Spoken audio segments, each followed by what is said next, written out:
बिहार की सरकार नीतीश नहीं चला रहे हैं, उन्हें चलाने ही नहीं दिया जा रहा है। बिहार की सरकार केंद्र से चल रही है। सारे बड़े फैसले प्रधानमंत्री और गृह मंत्री करते हैं। आज बिहार के अपने मुख्यमंत्री का ही सम्मान नहीं है। जब हर फैसला केंद्र से होगा तो मुख्यमंत्री की ही सुनवाई नहीं होगी, तो जनता की सुनवाई क्या होगी? आज बिहार में 20 सालों से एक ही सरकार चल रही है और ये सरकार जैसे जैसे साल बीतते गए वैसे वैसे बिहार से चली ही नहीं। आज बिहार की सरकार नीतीश जी नहीं चला रहे हैं, उनको चलाने दे ही नहीं रहे हैं। आज यहाँ की सरकार केंद्र से चलती है। जो बड़े बड़े निर्णय होने हैं वो केंद्र में होते हैं, प्रधानमंत्री जी करते हैं, गृह मंत्री जी करते हैं। आज बिहार में बिहार के अपने मुख्यमंत्री का भी सम्मान नहीं है।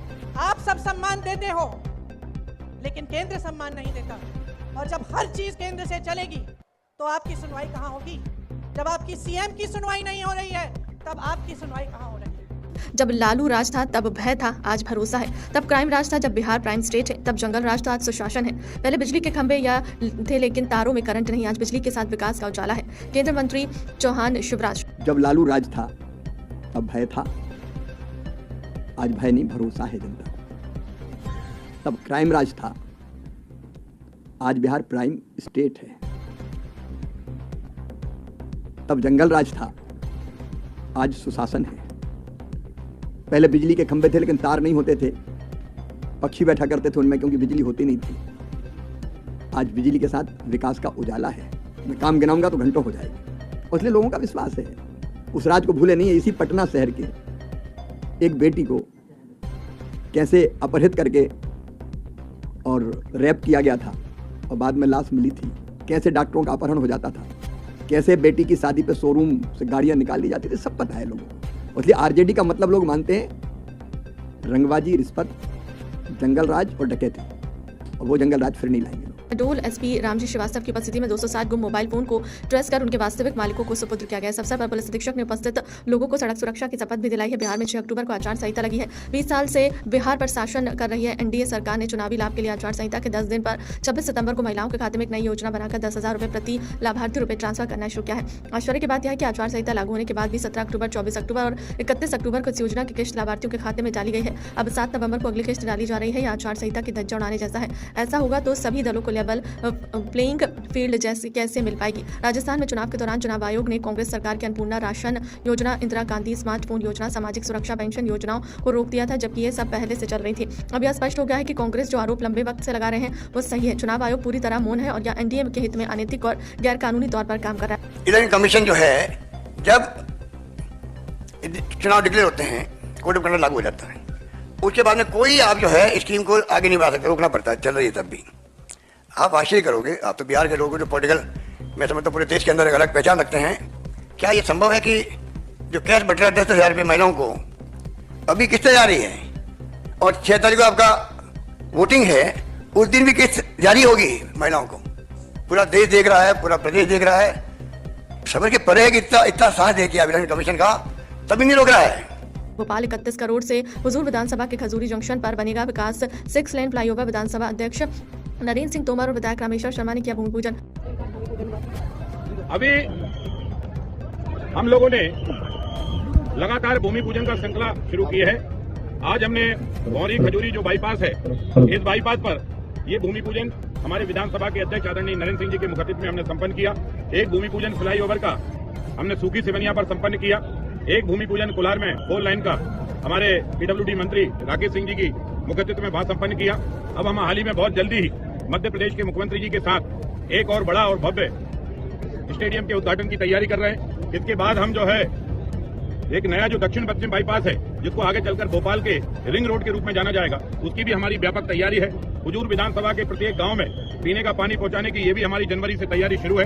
केरवा डैम से और हलाली डैम से हुजूर विधानसभा के प्रत्येक गांव के प्रत्येक घर में माननीय नरेंद्र मोदी जी के आशीर्वाद से, डॉक्टर मोहन यादव जी की योजना से हम प्रत्येक गांव के घर में नल से जल पहुंचाने की योजना मूर्ति रूप ले रही है और उसको भी हम 2026 में शुरू करेंगे। कुल मिलाकर हुजूर के नागरिकों के, यहाँ की जनता जनार्दन ने जिस आशा और भरोसे से हमको वोट दिया है, हमारी कोशिश है मोदी जी के नेतृत्व में, डॉक्टर मोहन यादव जी के नेतृत्व में सड़क, बिजली, पानी, स्कूल, कॉलेज, अस्पताल, नौजवानों को रोजगार, हर खेत में सिंचाई की योजना बनाने की हम लगातार योजना बना रहे हैं। कुल मिलाकर राजधानी से सटा हुआ इलाका है या राजधानी की सुरक्षा चौकी का इलाका है। भोपाल के चारों तरफ घिरने वाला इलाके को हुजूर विधानसभा कहा जाता है और इसलिए राजा भोज की नगर की सुरक्षा चौकियां हुजूर विधानसभा में लगती हैं। यहाँ का कार्यकर्ता भी संघर्षशील है, मेहनतकश है और ईमानदार है। वो गरीब जनता की सेवा में 24 घंटे अपनी सेवाएं देता है। आज हमने नरेंद्र सिंह जी की, जो हमारी विधानसभा के अध्यक्ष हैं, उनकी अध्यक्षता में यहाँ पर भूमि पूजन संपन्न कराया है और इस फ्लाईओवर का काम शुरू हो गया है और 2 फ्लाईओवर हम 11 महीने के अंदर बनाकर तैयार करेंगे।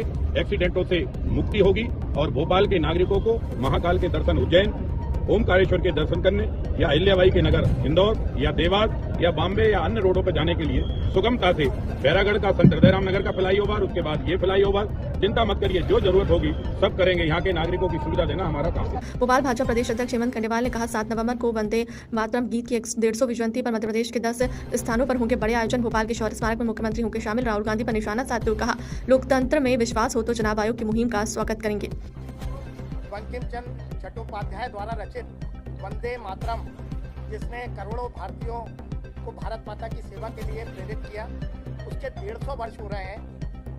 ये गीत की 150वीं जयंती पे पूरे देश भर में 150 जगह ये कार्यक्रम है। अपेक्षा की गई है कि 150 की कम से कम संख्या रहे। 7 नवंबर से 26 जनवरी तक यह कार्यक्रम लगातार चलेगा।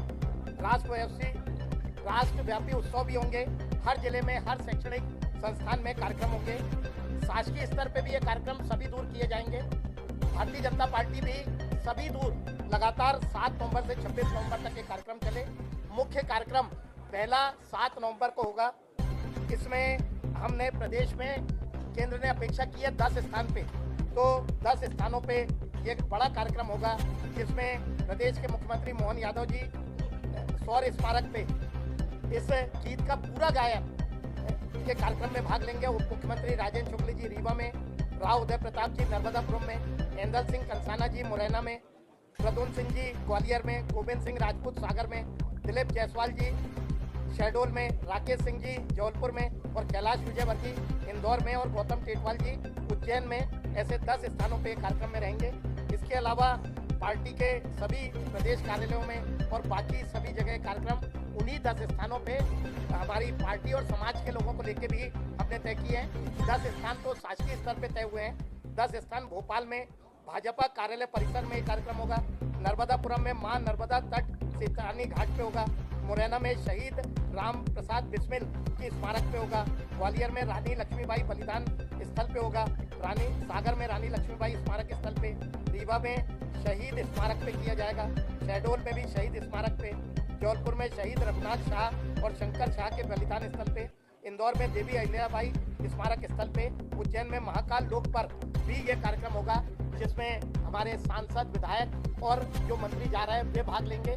से जैसा कार्यक्रम शासकीय स्तर पे होगा, वैसा ही कार्यक्रम समाज के लोगों को लेकर 10 जगह पे होगा।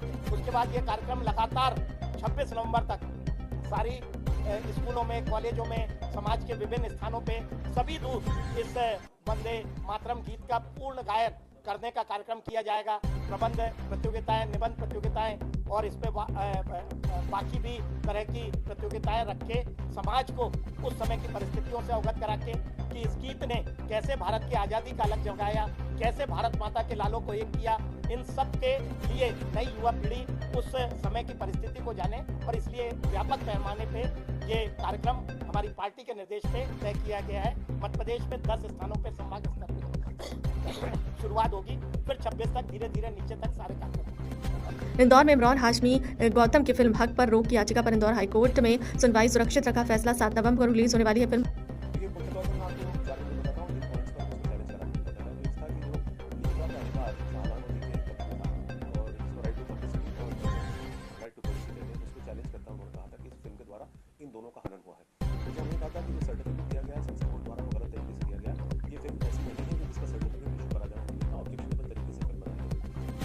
कुछ क्लिप्सेस या कुछ जो वीडियो देखे उन्होंने फिल्म के टीजर और ट्रेलर के द्वारा, उसमें आपत्तिजनक कुछ संवाद और कुछ वीडियो दिखाए गए हैं।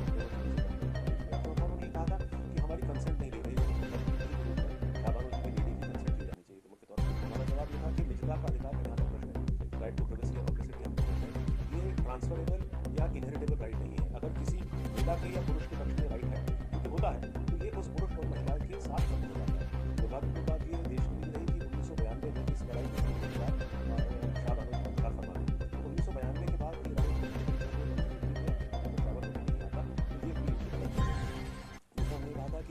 नाटक में ये एक ड्रामेटाइज्ड वर्जन है जो चीज़ों को दिखाने का एक आर्टिस्टिक लाइसेंस की तरह लिया गया है। फिल्म के पहले आमतौर पर आपने हर फिल्म के पहले देखा होगा डिस्क्लेमर आता है, तो उस डिस्क्लेमर में हमने स्पेशली और बिल्कुल कैटेगोरिकली लिखा है कि ये डिस्क्लेमर ये दर्शाता है कि हमारी फिल्म जो है दो चीज़ों से इंस्पायर्ड है। पहला और दूसरा एक बुक के द्वारा बानो भारत की बुक। और फिर हमने कहा है कि एडेप्टेशन है और ड्रामेटाइज्ड वर्जन है उन दोनों चीज़ों का, जिसमें कि न सिर्फ संवाद काल्पनिक है बल्कि इसमें के पात्र भी काल्पनिक है और बाकी सारी तथ्यात्मक रूप से प्रस्तुत की गई चीज़ें भी हैं वो काल्पनिक होने की श्रेणी में आती है। जैसे हमने कहा कि एक्ट के तहत सिनेमाटोग्राफर एक्ट उसके तहत ये सर्टिफिकेट फिल्म को भेजने के बाद बिना कोई सीन काटे, क्योंकि महत्वपूर्ण बात है केंद्रीय फिल्म सेंसर बोर्ड ने दिया है और अगर आप फिर भी सर्टिफिकेट के ग्रांट होने से व्यथित हैं तो रिट पिटिशन एक एप्रोप्रिएट रेमेडी फोरम नहीं है। आपके पास एक्ट के तहत ही सेंट्रल गवर्नमेंट को अप्रोच करने का, केंद्र सरकार के पास जाने का, उनके समक्ष इस सर्टिफिकेट को चैलेंज करने का आपके खिलाफ आपके पास एक वेन्यू ओपन आपको करना चाहिए। और चौथी बात जो हमने कही मुख्य तौर पर सबसे ज़्यादा महत्वपूर्ण मेरी नजर है कि हमने उस महिला को किसी भी तरीके से डिमीन करने को, एरोगेट करने को, बदनाम करने को या आम आदमी की नज़र में ऐसी परिस्थिति में प्रकट करने के लिए नहीं बनाई। हमने उनको एक प्रतीकात्मक रूप से इस समाज का प्रकाश का वो पुंज बताया है जिसके की चलते हुए 1985 में उस लेडी ने अपनी लड़ाई लड़ी, जीत कर आई। तो अगर 80 के दशक में हिंदुस्तान की महिला, एक अशक्त महिला, एक सशक्त पुरुष वर्ग के खिलाफ अपने घर से निकल करके, खास करके जब वो माइनॉरिटी से आती है, निकल करके अपने घर से निकल करके वो लड़ाई लड़ सकती है, जीत सकती है, तो क्या कारण है कि महिलाओं के चलते इस देश में आज 2020 के दशक में ये काम नहीं कर सकते। तो एक प्रतीकात्मक रूप से उस महिला को दर्शाया गया है, तो वो एक पॉजिटिव रूप से लिया जाना चाहिए। कुछ क्लिप्सेस जिनकी आपने बात कर रहा था आपसे मुझे याद आ रहे हैं कि जैसे कहा गया कि भाई शाहबानो तो बहाना है, हमारे खिलाफ ये जंग पुरानी है, तो इसको इस तरीके से लिया गया एज इफ कि एक रेशियल कम्युनिटी एक जंग है या किसी कौम के खिलाफ या किसी कौम की लड़ाई है, किसी वर्ग विशेष की लड़ाई। वहाँ प्रश्न था एक महिला और पुरुष का, कि महिला जो है अशक्त वर्ग से आती है 80 के दशक के हिंदुस्तान में और एक पुरुष के खिलाफ लड़ी, तो पुरुष का जो रिएक्शन था। दूसरा एक डायलॉग उसमें एक और है कि भाई आपने कौम की गद्दार है, तो ये डायलॉग तो बोलने वाला जो है वो डेरोगेटरी बोलता है, या ये लेडी डेरोगेटरी। तीसरा उसमें शॉर्ट है फिल्म में, ये जो टीजर में आया है कि वो एक रुपये टेबल पर रख करके मेहर की रकम अदा करते हैं शाबानो। राहुल गांधी देश के प्रधानमंत्री नरेंद्र मोदी का विरोध करते रहे, अब देश का विरोध करने लगे हैं। सर्जिकल स्ट्राइक, एयर स्ट्राइक के बाद ऑपरेशन सिंदूर पर सवाल खड़े किए हैं और भारतीय सेना का अपमान किया। राहुल गांधी विदेश में जाकर भारत का अपमान करते हैं और तेजस्वी मुक्तदर्शक रहते हैं। और देखो गठजोड़ किसके साथ है? राहुल गांधी के साथ। ये राहुल गांधी मोदी जी का विरोध करते करते ये देश का विरोध करने लग गया है, देश का। आप बताओ, सर्जिकल स्ट्राइक पर इसने प्रश्न खड़े किए थे कि नहीं किए थे? बोलो ना जोर से, किए थे कि नहीं किए थे? सेना का अपमान किया था कि नहीं किया था? एयर स्ट्राइक पर इन्होंने प्रश्न खड़े किए कि नहीं किए? ऑपरेशन सिंदूर पर इन्होंने सवाल उठाए थे कि नहीं उठाए थे? ऑपरेशन सिंदूर के बारे में प्रश्न खड़े किए कि नहीं किए? सेना का अपमान किया कि नहीं किया? जब भी राहुल गांधी विदेश में जाते हैं तो भारत देश के बारे में गलत बोलते हैं कि नहीं बोलते हैं? देश का अपमान करते हैं कि नहीं करते हैं? और ये तेजस्वी मूक दर्शक बनता है कि नहीं बनता है? ये गठबंधन नहीं है, ये लठबंधन है और ठगबंधन है। ये ठगने के लिए बैठे हुए हैं। बोलो, ऐसे लोगों को आगे आने दोगे क्या? आने दोगे क्या?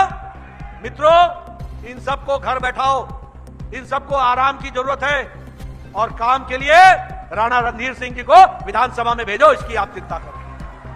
जबलपुर में मुख्यमंत्री डॉक्टर मोहन यादव आज जबलपुर प्रवास के दौरान रसल चौक के समीप स्वामी नारायण मंदिर पहुंचे और जहां गुरु पूजन विधि में शामिल हुए। मुख्यमंत्री ने ब्रह्मा भगवान स्वामी नारायण के छठे आध्यात्मिक अनुगामी ब्रह्मा स्वरूप महंत स्वामी महाराज के चित्र पर पुष्प अर्पित किया और तिलक लगाया। गुरु पूजन विधि ब्रह्मा बिहारी स्वामी ने संपन्न कराई। स्वामी नारायण संस्था के वर्तमान प्रमुख और ब्रह्मा भगवान स्वामी नारायण के छठे आध्यात्मिक अनुगामी ब्रह्मा स्वरूप महंत स्वामी का जन्म इसी स्थान पर 13 सितंबर 1933 को हुआ है। आज दुनिया भर में उनके हजारों शिष्य हैं। भारत के लिए गौरव की बात है। आयोजन में शामिल हुआ नहीं देख रही है हमारा सबका सौभाग्य छठे स्वामीनारायण संप्रदाय के नीचे कर लो ना जन्मस्थान है और जबलपुर हो जाएगा। जबलपुर में मां नर्मदा की भी कृपा है। महंत स्वामी जी का यहाँ से जन्म लेकर के पूरे देश और दुनिया के अंदर स्वामीनारायण संप्रदाय के काम को बढ़ाना, 300 से ज़्यादा मंदिरों के निर्माण कराना और मंदिरों के निर्माण भी ऐसे ऐसे स्थान पर जहाँ असंभव थे और इसी प्रकार से 300 से ज़्यादा साधकों को दीक्षा भी उनके द्वारा दिलाई गई है। मैं परमपिता परमेश्वर महाकालेश्वर से कामना करता हूँ वो दीर्घायु हो, शतायु हो और उनके ये अच्छे काम चलते जाएं। स्वामीनारायण संप्रदाय संस्कार देने के लिए सभी प्रकार के सनातन संस्कृति के जीवन मूल्यों को लिए काम करता है और उनके इन संस्थानों से हमारा अतीत का गौरवशाली पक्ष भी दुनिया जानती है।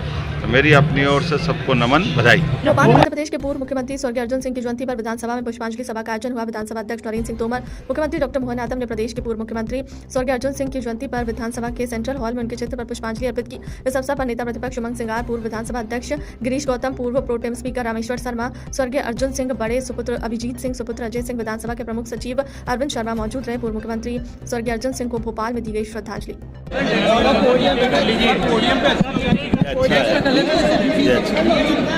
बस चुप हो जाओ जरा, थोड़ा शांति से।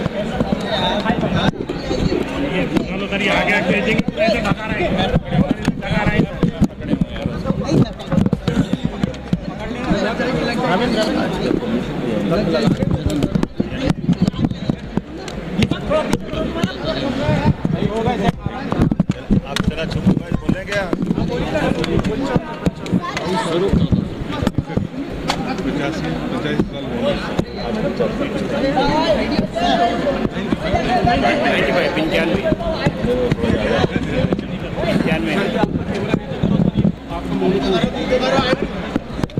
मध्य प्रदेश की राजनीति में स्वर्गीय अर्जुन सिंह जी का बड़ा अहम और महत्वपूर्ण रोल रहा है।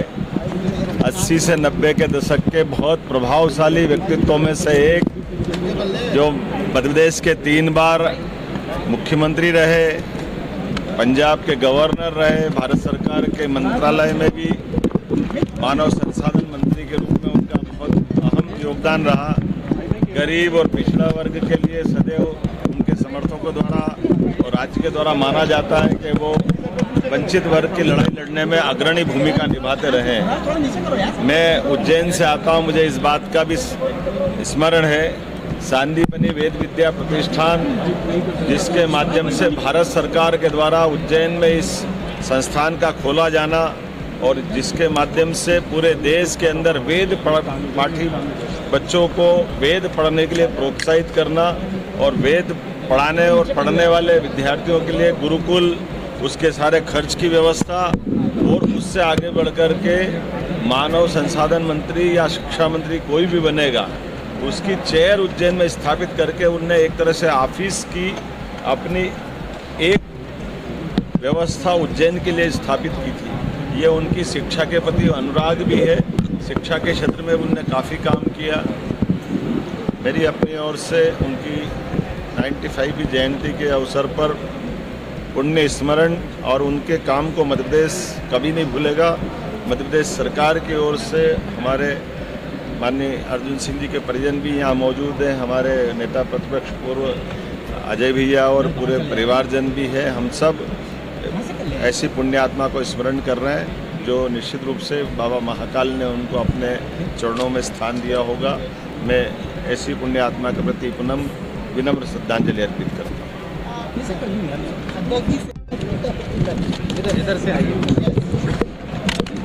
निश्चित तौर से एक अर्जुन सिंह जी माननीय परम आदरणीय मध्य प्रदेश के इतिहास में राजनीति में उनका एक योगदान रहा। राजनीतिक सफरनामे को उन्होंने किस प्रकार से जनसेवा से जोड़ा, और मैं मानता हूं कि उनकी शिक्षा नीति के अंदर, देश की शिक्षा नीति में उनका एक बड़ा योगदान रहा। बिंदे के साथ पूरा मध्य प्रदेश उन्हें एक राजनीतिक चाणक्य के रूप में भी जानता रहा। एक लाइन उनकी बड़ी मशहूर रही सरकारी महकमे में, वल्लभ भवन में, कि जब उनको जनसेवा के लिए जब कोई काम करना होता था तो नियमों में जब अधिकारी नियम उन्हें बताते थे, तो नियमों को शिथिल करके तत्काल आदेश जारी किया जाए। ये आज भी एक इतिहास के पन्नों में दर्ज है कि जिन्होंने जनसेवा को लेके कभी उन्होंने नियमों को आड़े नहीं आने दिया, मुख्यमंत्री रहते। तो मैं उनको आज उनके जन्मतिथि के अवसर पर मैं उनके चरणों पर श्रद्धांजलि अर्पित करता हूं। पूरे विधायक कांग्रेस